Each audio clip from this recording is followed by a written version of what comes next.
Stronger with breast milk only. No water until 6 months for a healthier baby.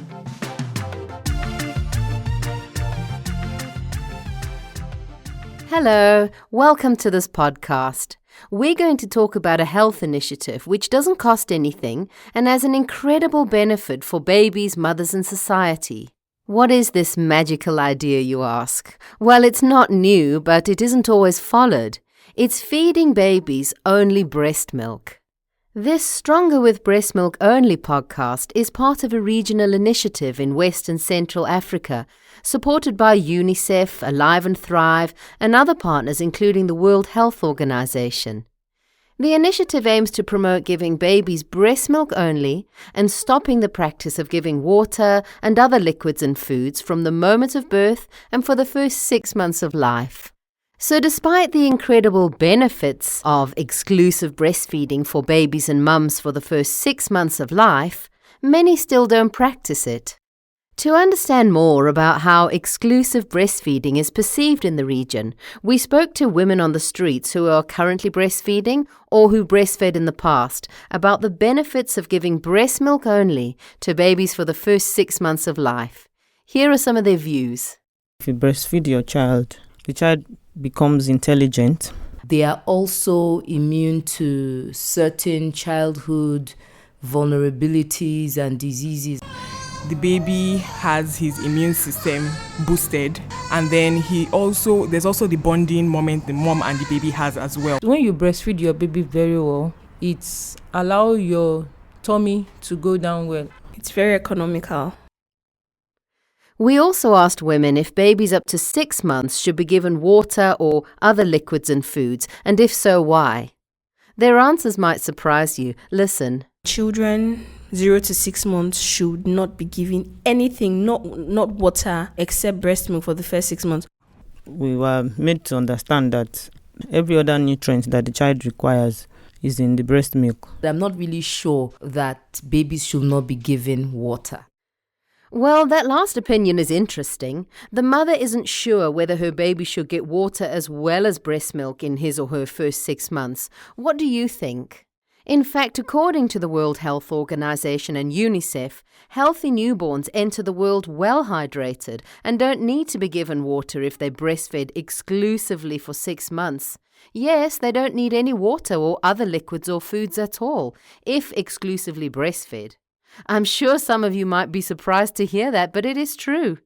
Breast milk is what's best for babies up to 6 months. This practice is recommended by health experts, even in the hottest and driest climates, since breast milk contains 88% water and has just the right amount of liquid and nutrients for babies for the first 6 months of life. Remember that a baby's stomach is tiny, and if you give it any water or other liquids, then it won't have room to take in all that nutritious breast milk, which helps it grow and makes it strong.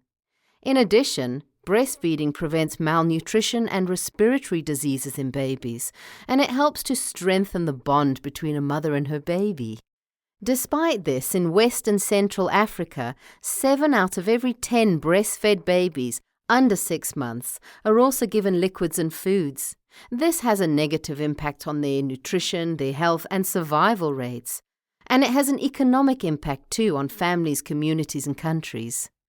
According to a World Bank analysis, investing in recommended breastfeeding programs could generate an estimated $30 billion worldwide in economic gains every year. How? Well, by reducing costs tied to illness and healthcare and through increasing productivity. At the launch of the Stronger with Breast Milk Only initiative in Côte d'Ivoire, we talked to some prominent health figures, including policymakers, parliamentarians, and representatives of ministries of health. Wherever you are, whatever your resources, whether your child is born full-term or premature, breastfeeding is a gift that only you can give your child. These are the words of the Vice President of Côte d'Ivoire, His Excellency Daniel Kablan-Duncan, at the initiative's launch. UNICEF Regional Director Marie-Pierre Poirier called to give mothers the respect and support they deserve, from governments, development actors, the private sector, and of course the family circle, as well as the whole community.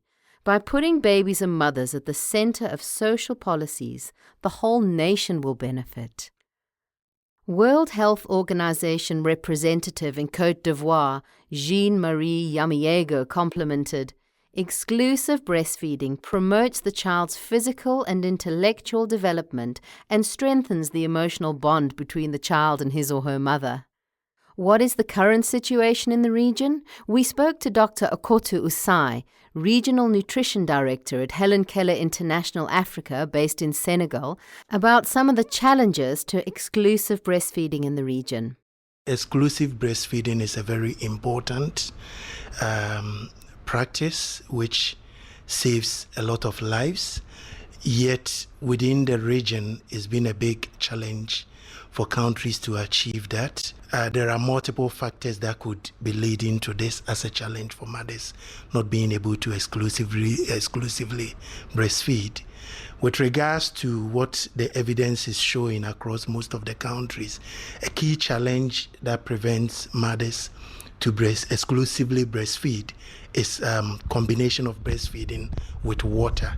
And I would say that has been a traditional practice across most of the communities for a long time. And the practice is also championed often by family members, particularly grandmothers, who kind of influence mothers to do this practice because they see it as traditionally right. It's important to note that some of the challenges Dr. Usai mentions have also become great opportunities to changing norms in favor of exclusive breastfeeding. In fact, grandmothers do play a significant role in influencing the decision of the mothers to exclusively breastfeed their baby. And that's why various programs that have involved grandmothers in a respectful way have found that they can become strong supporters of exclusive breastfeeding. Dr. Asai also noted that marketing efforts around manufactured breast milk substitutes, usually known as formula, remain a barrier to progress. That aside, on the family front, I think that we face a huge pressure in the region in terms of import and marketing of infant formula, and particularly promotion of infant formula across various platforms in the region, including facilities where mothers deliver.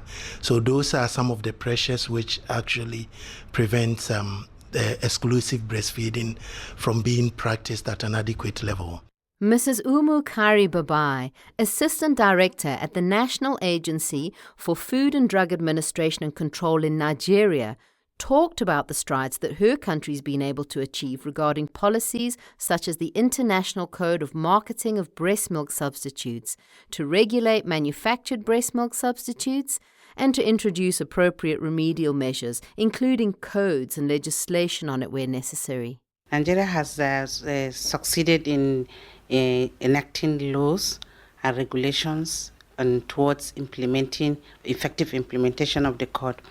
And by doing that, we're able to train our implementers.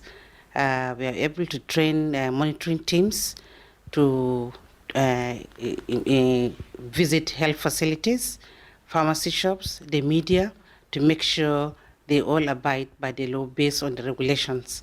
And Nigeria is also able to develop monitoring tools to use for monitoring the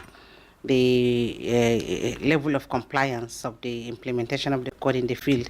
We train our officers on the tools. We also develop advocacy tools that we use in the sensitizing and paying advocacy visits to traditional leaders, the policymakers, the media, the supermarket owners, and all relevant people that are in charge of the code.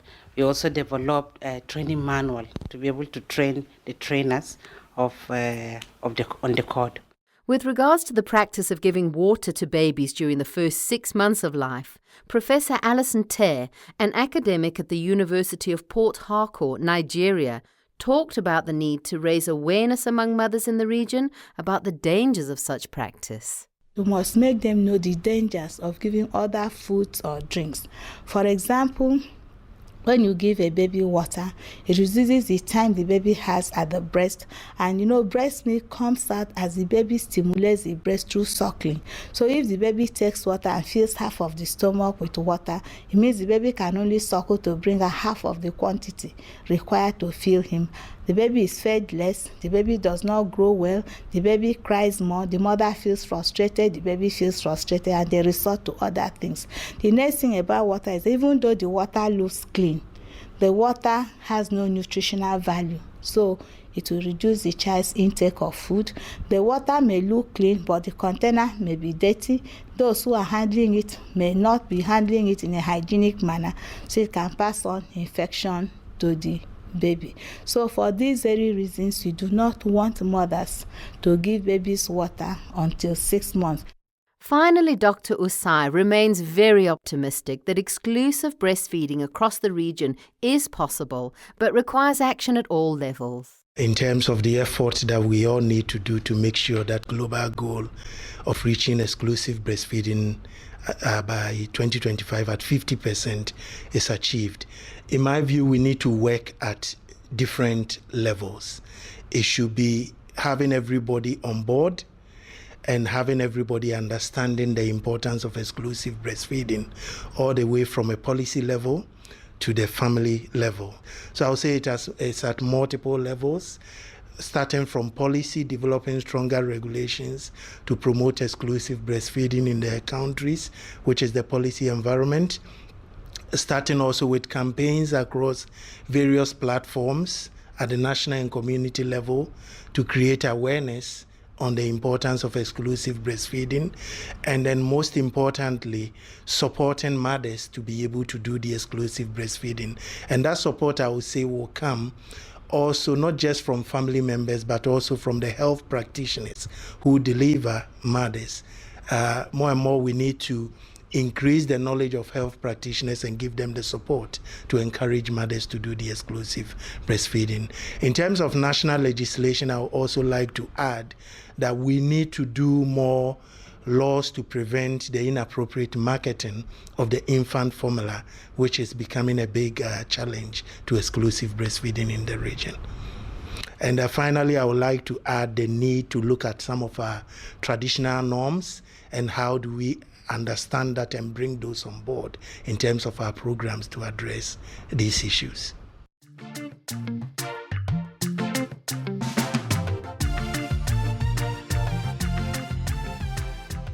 Improving exclusive breastfeeding rates requires actions including advocacy at the global, national and subnational levels, targeting families, communities and societies. Therefore, the Stronger with Breastmilk Only initiative calls mothers, health workers and policymakers to action. Everyone has a role to play. Family members can encourage, help and make sure that a breastfeeding mother eats and drinks well. Trained healthcare workers can counsel a mother when she has questions or faces challenges. Policymakers can ensure that there are policies to protect and promote optimal breastfeeding. These actions remain important today in the context of the COVID-19 pandemic. Based on scientific evidence, recommendations stay the same. Only breast milk for the first hour of life until 6 months, then solid foods along with breastfeeding until 24 months and beyond, while applying preventative measures as far as possible. Let's all work together to make sure our babies are all stronger with breast milk only.